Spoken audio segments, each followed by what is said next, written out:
दोस्तों, इस charging module के बारे में मैं आपको जो बताने वाला हूँ, मैं यकीन के साथ कह सकता हूँ कि पूरे यूट्यूब पे आपको ऐसी जानकारी कोई भी नहीं देगा।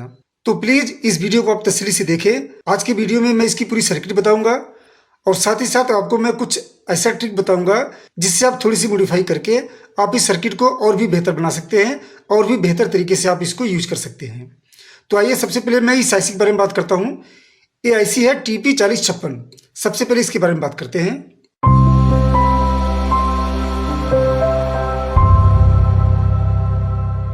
दोस्तों, सबसे पहले इस आईसी के बारे में समझते हैं। इस आईसी का नंबर है TP4056। इस आईसी का सर्किट आप समझ लेंगे तो आप बहुत ही इजी तरीके से इसको मॉडिफाई करके अलग अलग तरीके से आप इसको यूज कर सकते हैं। इसलिए सबसे पहले इसके सर्किट को समझना बहुत जरूरी है। ये आईसी है TP4056। 1 2 3 4 5 6 7 8। पिन नंबर 1 दोस्तों यहाँ पर है। ये पिन टेम्परेचर के लिए होती है, टेम्परेचर। और पिन नंबर 2 जो होती है वो होती है प्रोग्राम। इनका यूज कैसे होगा मैं ये भी आपको बता दूंगा। पहले पिन के बारे में समझ लेते हैं, फिर हम समझेंगे कि किस पिन को हम कैसे यूज करेंगे। Pin number 3 ground. Pin number 4 VCC यानी कि इसमें सप्लाई आएगा। Pin number 5 output. Pin number 6 stand by. Pin number 7 charging. Pin number 8 CE। ठीक है, ये 8 पिन है। अब 8 पिन का यूज कैसे करते हैं हम ये समझते हैं। दोस्तों, सबसे पहले समझते हैं पिन नंबर 1 के बारे में। 1 2 3 4 5 6 7 और 8। पिन नंबर 1 दोस्तों टेम्परेचर के लिए होता है। यह बैटरी का टेम्परेचर सेंस करने के लिए लगाया जाता है। अगर आप इसको यूज करना चाहें तो ठीक है, नहीं यूज करना चाहें तो आप इसको छोड़ सकते हैं या फिर ग्राउंड कर सकते हैं। यूज करने के लिए क्या करना है, आपको यहाँ पर एक NTC लगाना है। यहाँ पर आप एक NTC लगाएंगे और NTC को लगाकर लिथियम बैटरी के बॉडी के ऊपर लगा देना है, जिससे इसकी गर्मी ये सेंस कर सके। बाय द वे कभी बैटरी ओवर चार्ज हो जाती है या ओवर हीट हो जाता है तो ये क्या करेगा, सेंस करेगा और कि 5 नंबर पे आउटपुट देना बंद कर देगा, जिससे हमारी बैटरी सेफ बच जाती है। पिन नंबर 2 ये सबसे ज्यादा इंपॉर्टेंट पिन है। पिन नंबर 2 का दोस्तों काम क्या है, आप इससे करंट घटा और बढ़ा सकते हैं। करंट को आप कैसे घटाएंगे बढ़ाएंगे इसके बारे में मैं अभी आपको बता दूंगा। जब सारा हो जाएगा इसके बाद हम इस पे आकर बात करेंगे, इस पे कैसे हम करके इस पे हम क्या करेंगे जिससे हमारा करंट कम या ज्यादा हो सके। ठीक है, पिन नंबर 3 सीधे ग्राउंड हो जाएगा। पिन नंबर 4 और पिन नंबर 8 ये आपस में शॉर्ट हो जाएगा। ये प्लस सप्लाई आप इस पर देंगे। जो प्लस सप्लाई आप देंगे वो 4 वोल्ट से लेकर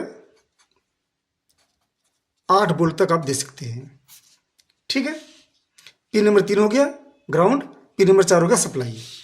पिन नंबर 5 आउटपुट है, जो डायरेक्ट बैटरी के प्लस पे जाएगा।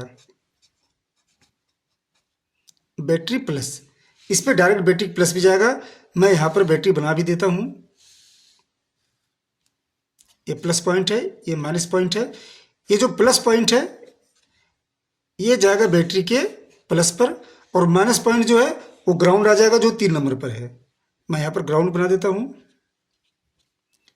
ठीक है, पिन नंबर 6 और पिन नंबर 7।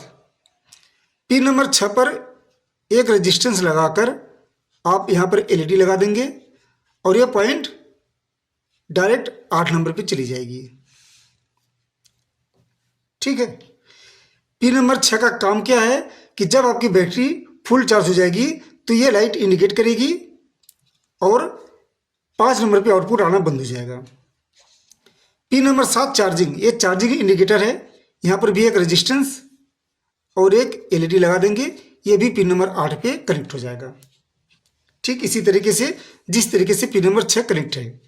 जब आप इस पर सप्लाई देंगे इस आईसी के ऊपर तो सबसे पहले ये वाली LED इंडिकेट करेगी, जिससे हम समझेंगे कि हमारी बैटरी चार्ज हो रही है। जब बैटरी 4.2 वोल्ट पे आ जाएगी, बैटरी का वोल्टेज 4.2 वोल्ट हो जाएगा तो ऑटोमेटिक ये आईसी आउटपुट देना बंद कर देती है और चार्जिंग हमारा रुक जाता है। उसके बाद ये वाली इंडिकेटर ऑन हो जाता है। अब हम समझते हैं पिन नंबर 2 के बारे में। पिन नंबर 2 के बारे में दोस्तों क्या है कि यहाँ पर एक रेजिस्टेंस लगेगा और ये ग्राउंड हो जाएगा। अगर आप रेजिस्टेंस, अब आप ध्यान से समझे पिन नंबर 2 के बारे में। पिन नंबर 2 का रेजिस्टेंस अगर आप 10 के लगाते हैं, 10 के लगाते हैं तो आपको जो आउटपुट मिलेगा वो मिलेगा 130 मिली एम्पियर का करंट आपको मिलेगा इस बैटरी के ऊपर। ठीक है, अगर पिन नंबर 2 पर 10 के लगाते हैं तो।